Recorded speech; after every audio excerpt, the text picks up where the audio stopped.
اهلا بيكم في حلقه جديده من حلقات حياه مهاجر بامريكا. بشكر كل المتابعين اللي هم تجاوبوا وتفاعلوا مع الفيديو اللي اتكلمت فيه عن الامريكان كلتشر، وطلبوا مني ان انا اكمل السلسله ديت. بشكركم شكرا جزيلا. النهارده نبدا على طول نكمل نتكلم في موضوع العزومات، لان الحقيقه موضوع العزومات في امريكا مختلف قلبا وقالبا عن العزومات في مصر. الامريكان كلتشر، يعني لو انت عازم مثلا حد جارك، لو انت عازم صاحبك، لو انت عازم حد صاحبك في الشغل وهو جاي، لما بتعزمه وهو جاي دايما يعني يجيب حاجه معاه. لا يمكن هتلاقي حد امريكاني جاي يزورك في البيت وانت عازمه هيتغدى معاك او يتعشى معاك ومش هيدخل بحاجه. دايما زوجته هتسالك او هتسال زوجتك محتاجه ايه تجيبه معاها. اي حاجه بقى، ممكن تجيب يعني طبق من الاكل، يعني مثلا يعني اكله معينه هم بيعملوها ويجيبوها يحطوها على السفره بجانب الاكل اللي انت عازمهم عليه. ده مش عيب، دي مش ثقافه عيب، لكن عندنا في مصر ان حد يكون جاي معزوم عندك ويجيب اكل وهو جاي، ده حاجه مش حلوه. العرب والمصريين يقبلوا الفاكهه والحاجه الحلوه، لكن لا يقبلوا ان ضيفهم يجيب اكل وهو جاي عندك في البيت. بنعتبرها نوع من انواع كانه، يعني انا اسف في اللفظ، كانه شتمك يعني. لكن هنا في امريكا ده شيء طبيعي. What is the eye contact في امريكا؟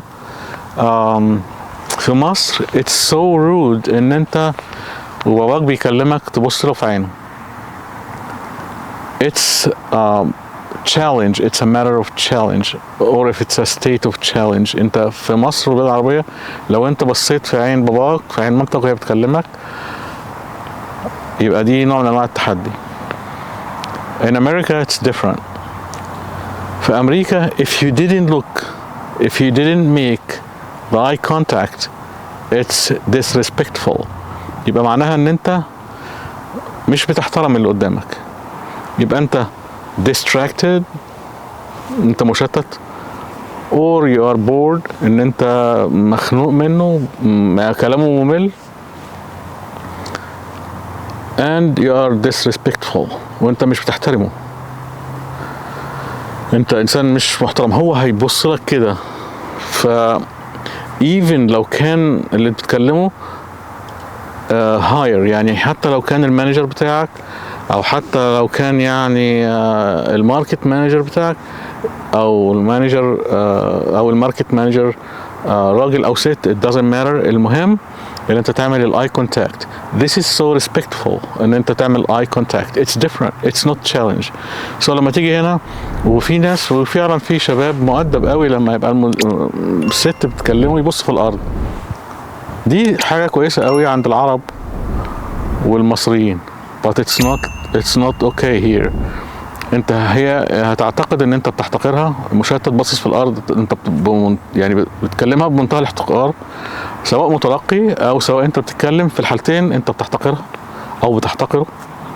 ف وانت بتعمل انترفيو، وانت بتكلم اصحابك، وانت بتكلم ناس حتى ما تعرفهمش، الاي كونتاكت هي دليل على انك بتحترمهم، دليل على انك you're listening، وانك مهتم بالكلام اللي هم بيقولوه، وانك انسان عندك احترام ليهم. بحاول اوضح بعض اختلاف الثقافات اللي بيننا وبينهم، ودي حاجات احنا كلنا لمسناها لما جينا، لان احنا بنفكر بعقلية شرقية تماما، لكن هم بحياتهم وما يعتبر عندك في بلدك اوكي، even if it's okay and still okay، يعني مش بيجرح حد، بس في بعض الأحيان مش بيعتبر كويس. يعني على سبيل المثال، حتى في كل الثقافات، انت لو رايح اي حتة في الدنيا، على سبيل المثال حتى لو انت مثلا، على سبيل المثال مثلا، يعني هطلع بره موضوع امريكا شوية، في روسيا مش بيحبوا قوي انك تسلم عليهم وانت خارج العتبة. يعني فلنفرض ان انت ضيف، خبطت على الباب وفي راجل جوه وانت بره، وتيجي تسلم عليه، مش هيرضى يسلم عليك، لان ده حاجة سيئة جدا، وباد فورتشن لازم يا اما يشدك جامد يدخلك جوه، لو اتكسف واضطر يمد ايده هيروح مادد ايده وشدك جوه، او يطلع لك بره يسلم عليك، لان بينكم عتبه، ده فال سيء مثلا. عندنا بالنسبه لنا عادي، وهكذا يعني في كل الشعوب في تراديشنز، كل الشعوب فيها اختلافات، بنحاول نوضح الاختلافات بيننا وبينهم. ندخل بقى في الموقف التاني، لو انت او انت اتفقتوا مع اصحابكم ان انتوا تروحوا غدا او عشاء بره، بيدخل السيرفر، وده اللفظ اللي بيستخدم في امريكا اكتر من كلمه ويتر او ويترس. السيرفر ده اللي هو بيجيب لك المنيو بتاع الطعام، وفي الاخر هيجيب لك التشيك. فلنفرض ان صاحبك او صاحبتك طلبوا اكل اكتر، افرض هي مثلا طلبت استاكوزا غاليه وانت طلبت مثلا جمبري، فاكيد السعر مختلف. تقدر تطلب separate checks.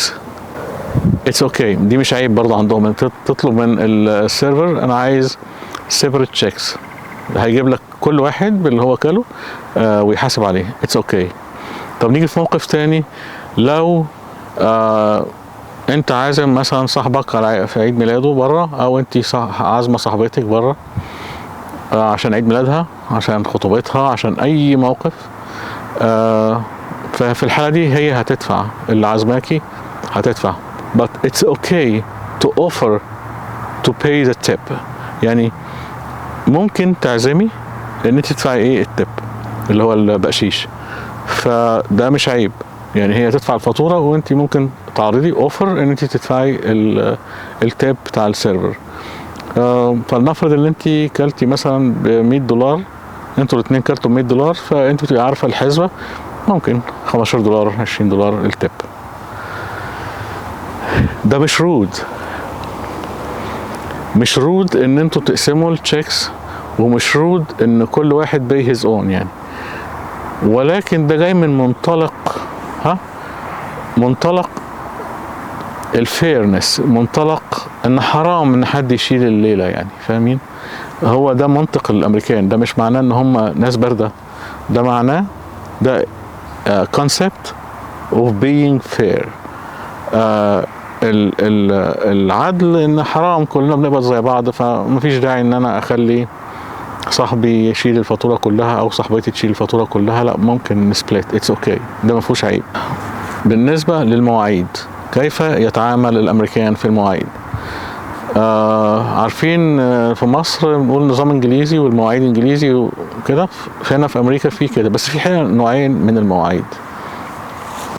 النوع الاول هو المواعيد اللي هي appointment. الابوينتمنتس بتبقى عند الدكتورز وعند الامبلويرز، مثلا اللي هو انترفيو، مثلا لو عندك جوب انترفيو you have to be on time, sometimes before the time. يعني لو انت رايح الدكتور appointment you have to go 15 minutes earlier at least. اوكي. وبرضه في الانترفيو it's much better انك تروح 15 minutes earlier على الابوينتمنت بتاعك. ده منتهى الحرفيه. فلنفرض ان انت معزوم في دينر باري او لانش باري، فكل اللي انت هتعمله ان انت هتفتكر ان احنا في امريكا I have to go on time. no. كل اللي انت هتفتكره ان انت لازم تروح في ميعادك بالظبط. no, it's not okay. في الحالات اللي زي كده it's much better to go late 10 to 15 minutes، عشان هنا بيبقوا على ما يحضروا الحفلة او على ما يبدأوا الحفلة ويبدأوا يسيرفوا او يحطوا الفود على التيبلز، ممكن ياخد وقت. لو انت رحت بدري عن ميعاد الحفلة يبقى انت الرود، لانك ما اديتش الناس فرصة انها تجهز. it's much better انك تروح 10 minutes late, it's okay. بس انت لو رحت over 15 minutes late، especially لو انت رايح يعني حفلة صغيرة، لو انت late more than 15 minutes لازم تبعت لهم رسالة على التليفون ان انت هتتأخر. مش بس انك هتتاخر، مش بس يعني تبقى تقول لهم هتاخر، لازم تبقى تقدم اعتذار على تاخيرك اللي هو بقى اكتر من 15 مينت. بالنسبه للحفلات الكبيره اتس اوكي، يعني من المفضل انك تروح متاخر زي ما قلت لكم 10 15 دقيقه. ارجو تكون الحلقه عجبتكم،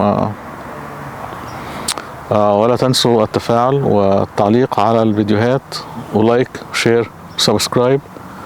اشكركم والقاكم في الحلقه القادمه ان شاء الله.